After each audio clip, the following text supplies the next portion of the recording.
नमस्कार दोस्तों, आज हमारी कहानी का विषय है वृद्धाश्रम की यात्रा। अरे बेटा सुरेश, तुम दिल्ली से कब आए? प्रणाम आंटी जी, कल ही आया हूँ, कहकर सुरेश अपने दोस्त की माता जी के चरण छूने लगा। आशीर्वाद देते हुए माता जी इधर उधर देखने लगी। दरवाजे पर देखा मगर कोई ना था। सुरेश बोला, आंटी जी राहुल को ढूंढ रही हैं। दरअसल उसे बहुत ज्यादा काम था तो इस कारण नहीं आ पाया। अगली बार तो उसे अपने साथ लेकर ही आऊंगा। बेटे के आने की उम्मीद में अम्मा जी की आंखों में जो चमक आई थी एकदम से गायब हो गई और उनकी आंखों में आंसू भर आए। थोड़ी देर में राहुल के बाबूजी भी आ गए और तब तक अम्मा का आंचल आंसू से भीग चुका था। बाबूजी बोले, अरे भाग्यवान, क्यों परेशान होती हो? अब यही हमारी किस्मत है। जितनी जल्दी हम इसे स्वीकार कर ले उतना ही अच्छा है। अम्मा के सामने राहुल के बचपन की यादें ताजा हो गईं। कितनी मन्नतों से मांगा था राहुल को उन्होंने भगवान से। कभी चोट राहुल को लगती थी तो दर्द अम्मा जी को होता था। अपनी आंखों से ओझल नहीं होने देती थी अम्मा। अपने बेटे को आज अम्मा बाबूजी अपने स्टेटस के नहीं लगते। राहुल, ऐसे तरक्की का तुम क्या करोगे जो तुम अपने माता और पिताजी का सहारा ही उसके बुढ़ापे में न बन सको? तुम केवल अपनी कमाई और पैसों के बारे में जानते हो। कभी यह भी सोचा है कि तुम्हारी अम्मा और बाबूजी किस हालत में रह रहे हैं? सुरेश ने राहुल को समझाना चाहा। सुरेश, तुम मेरे दोस्त हो तो केवल दोस्ती तक ही सीमित रहो। मेरे पारिवारिक मामलों में दखल देने की जरूरत नहीं है तुम्हें। यह मेरी जिंदगी है, मैं जैसे चाहूँ इसे जी सकता हूँ। अब मुझे अपनी जिंदगी कैसे जीनी है, अपने माँ बाप के साथ कैसे रहना है, यह तुमसे जानने की जरूरत नहीं। यहाँ दिन भर में इतने मरीज आते हैं, अगर उन्हें छोड़कर एक दिन के लिए भी मैं चला जाऊं तो मेरा हजारों रुपए का नुकसान हो जाएगा। उस नुकसान की भरपाई कौन करेगा? मैं अपना करियर छोड़कर गांव में नहीं रह सकता, और गांव में रखा भी क्या है? अम्मा बाबूजी को यहाँ रहने को कहता हूँ तो वह जिद पकड़ अड़े रहते हैं कि गांव छोड़कर नहीं जाएंगे। और रही पैसों की बात, तो मैं यहाँ कमाता ही कितना हूँ जो मैं हर महीने उन्हें पैसे भेज दूँ। मेरा अपना भी परिवार है, उनके भी खर्च हैं। लेकिन अम्मा बाबूजी हैं जो चाहते हैं कि हर महीने मैं पैसे भेजता रहूं। राहुल तो डॉक्टर है और इतना पैसा कमाता है कि थोड़ा सा अम्मा बाबूजी के पास तो भेज ही सकता है ना। ना तो तू उन्हें अपना समय देता है और ना ही पैसा। उनका भी तुझसे मिलने का मन करता होगा। 1 साल हो गया तू अपने अम्मा बाबूजी से नहीं मिला। वह भी अपने बेटे और पोते से मिलने को तरस जाते होंगे। सुरेश यह सब बातें बोलता जा रहा था, लेकिन राहुल को इन बातों को सुनने में कोई भी दिलचस्पी नहीं थी। राहुल अपने अम्मा और बाबूजी का इकलौता बेटा था। हर काम को लगन से करता था और बाबूजी को पूरा विश्वास था कि उनका बेटा बड़ा होकर उनकी सेवा करेगा और उनके काम को संभालेगा। जब राहुल थोड़ा बड़ा हुआ तो उनकी भैंस एक बार बीमार पड़ गई, तो बाबूजी ने उसे जानवरों के डॉक्टर को बुलाकर लाने को कहा। डॉक्टर जब आया तो उसने इलाज करने के लिए बहुत से पैसे बाबूजी से लिए। राहुल ने देखा कि गांव के आने जाने वाले लोग उन्हें नमस्कार कर रहे थे कि राहुल ने सोचा कि अगर गाय भैंसों के डॉक्टर को इतनी इज्जत मिलती है तो क्यों ना वह इंसानों का डॉक्टर बने। और उसी दिन से उसने ठान लिया कि अब उसे डॉक्टरी ही करनी है और उसने प्रवेश परीक्षा के लिए तैयारी शुरू कर दी।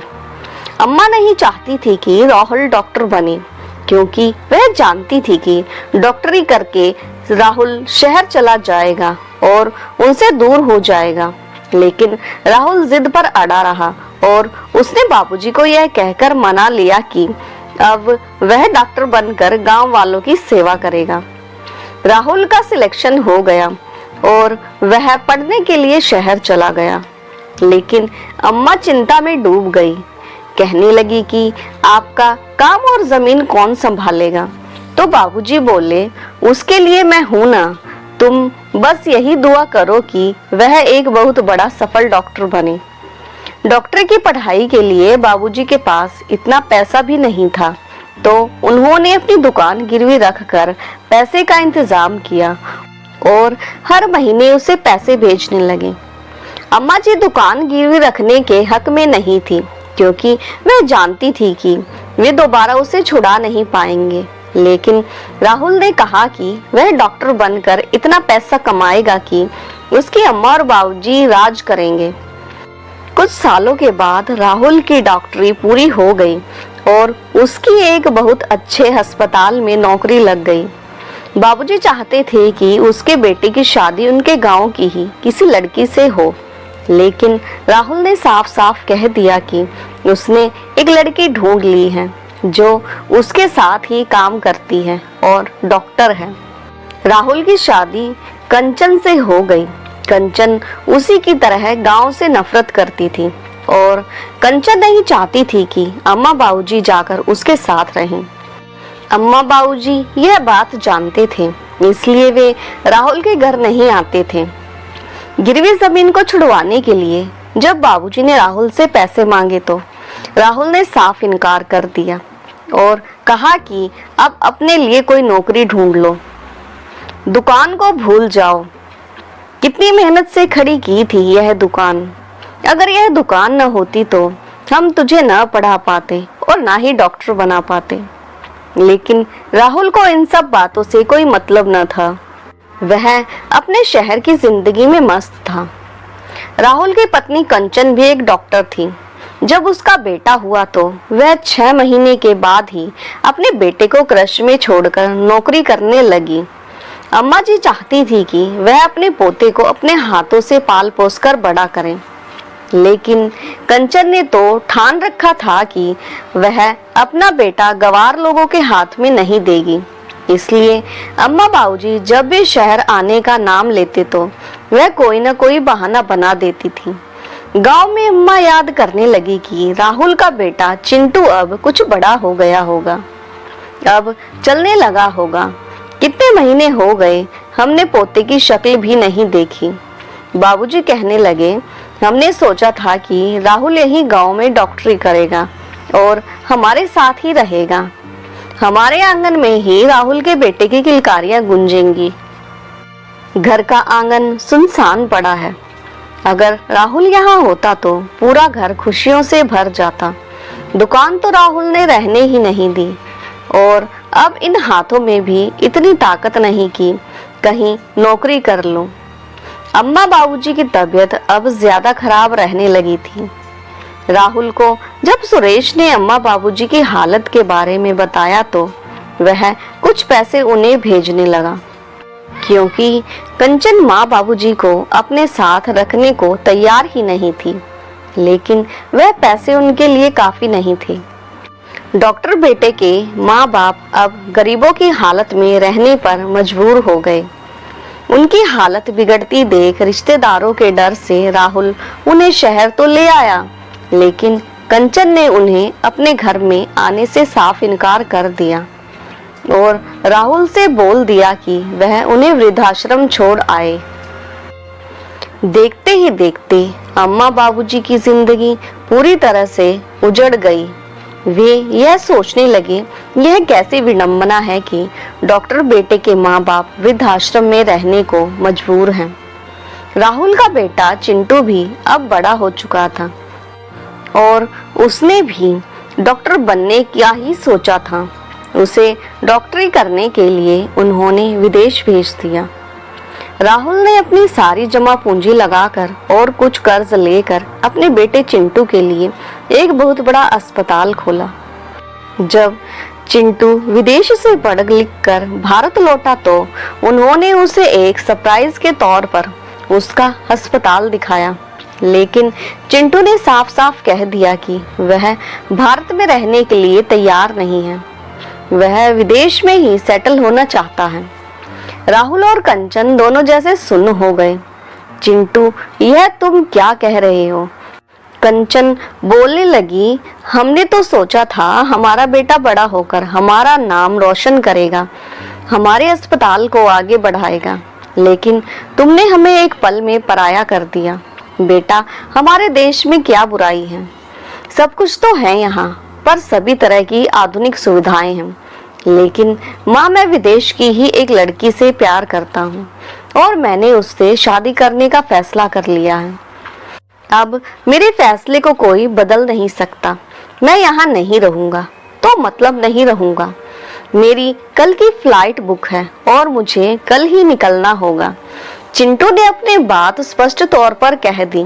राहुल और कंचन दोनों को जैसे काटो तो खून नहीं। उन्हें अपने कानों पर विश्वास नहीं हुआ।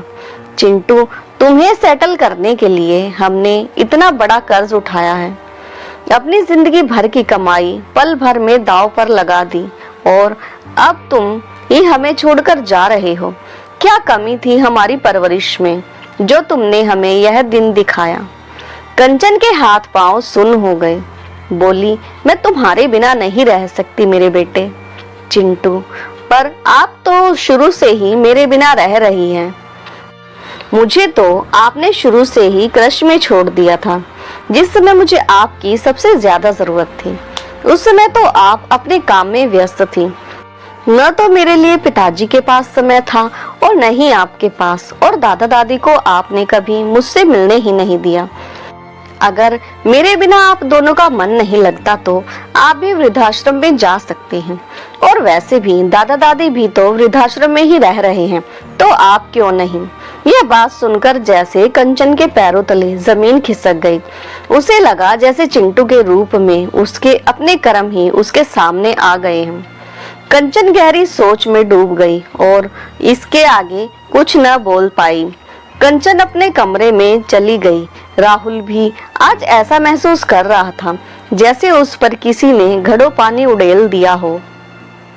आज उसे उसका दोस्त सुरेश याद आ रहा था, जो हर पल उसके कर्तव्य याद दिलाता रहता था, पर उसने दोस्त की भी कभी नहीं सुनी। थोड़ा संभलने के बाद राहुल और कंचन ने फैसला लिया कि वे वृद्धाश्रम जाएंगे। अगले दिन जब वह वृद्धाश्रम पहुंचे तो उन्हें सामने देखकर अम्मा और बाबूजी की आंखों में चमक आ गई। वह तो यही देखकर खुश थे कि आज उनसे मिलने उनकी बहू आई है। अम्मा और बाबूजी यह देखकर कंचन और शर्म से जमीन में गड़े जा रही थी। वह सोच रही थी कि हमने अम्मा और बाबूजी के साथ कितना बुरा किया, और अम्मा और बाबूजी आज भी हमारे साथ उतने ही प्यार से बात कर रहे हैं। कंचन सोचने लगी कि माफी मांगू भी तो किस मुंह से। कंचन और राहुल अम्मा बाबूजी के पैरों में गिर पड़े। हमें माफ कर दो अम्मा बाबूजी, हम आपके गुनहगार हैं। आज तक हमने अम्मा बाबूजी के बारे में नहीं सोचा, लेकिन आज जब वह खुद उसी स्थिति में खड़ी है जिस स्थिति में उन्होंने अम्मा और बाबूजी को लाकर खड़ा कर दिया था, उनके दर्द को समझ पा रहे थे। अम्मा और बाबूजी की जर्जर हालत देखकर राहुल और कंचन अपने आप को कसूरवार मान रहे थे। बाबूजी, आप और अम्मा हमारे साथ ही रहेंगे। बहुत सह लिया आपने, इस उम्र में अब और नहीं। राहुल और कंचन अम्मा बाबूजी को अपने साथ ले गए। घर आकर देखा तो सामने चिंटू खड़ा था। यह देखकर कंचन और राहुल के चेहरे पर मुस्कान आ गई। वह बड़े हैरान हुए। कंचन ने पूछा, पर बेटा तेरी तो आज की फ्लाइट थी। मम्मी पापा, मैंने आपसे झूठ बोला, मेरी कोई फ्लाइट नहीं थी और मैं अपने इसी देश में रहना चाहता हूँ और यहीं आप सबके साथ जीवन जीना चाहता हूँ। मैं जानता था कि आप दोनों दादा दादी को वृद्धाश्रम छोड़ आए हो। सुरेश अंकल ने आपको वृद्धाश्रम में बात करते हुए सुना था। आपने अंकल की बात नहीं मानी तो उन्होंने आकर मुझे सब बात बता दी। मुझे पता चला कि मेरे दादा दादी वृद्धाश्रम में रहते हैं तो मेरा मन दर्द से भर उठा। मैं बचपन से ही प्यार को तरसता रहा और दादा दादी अपने बच्चों के पास रहे। मैं जानता था कि आप दोनों मेरे समझाने से नहीं समझोगे, इसलिए मैंने यह सब नाटक किया ताकि आप समझ सके कि माँ बाप का बच्चों के बिना क्या हाल होता है। मैं बरसों से अपने दादा दादी का प्यार पाने को तरसता रहा। मेरी बरसों पुरानी इच्छा पूरी होने जा रही है। अब मैं अपने मम्मी पापा और दादा दादी के साथ मिलकर प्यार से रहना चाहता हूँ। पोते की बातें सुनकर अम्मा बाबूजी फूले नहीं समा रहे थे। कंचन और राहुल के चेहरे पर भी आज भरी मुस्कान थी। आज चिंटू को अपने दादा और दादी का प्यार मिल गया और अम्मा बाबूजी को अपना परिवार, जिसके साथ वह हमेशा रहने का सपना देखते थे। दोस्तों, माँ बाप हजारों तकलीफ सहन करके भी अपने बच्चों को बड़ा करते हैं। सारी उम्र अपने बच्चों को दिल से लगाकर उनकी हर मुसीबत को हर लेते हैं। यहाँ तक कि अपने सारे सपने और खुशियाँ भी कुर्बान कर देते हैं और बच्चों की खुशी के लिए जीते हैं।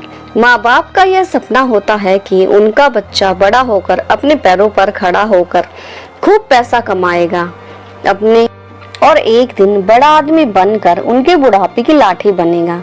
लेकिन कुछ बच्चे अपने माँ बाप को बेसहारा छोड़ देते हैं।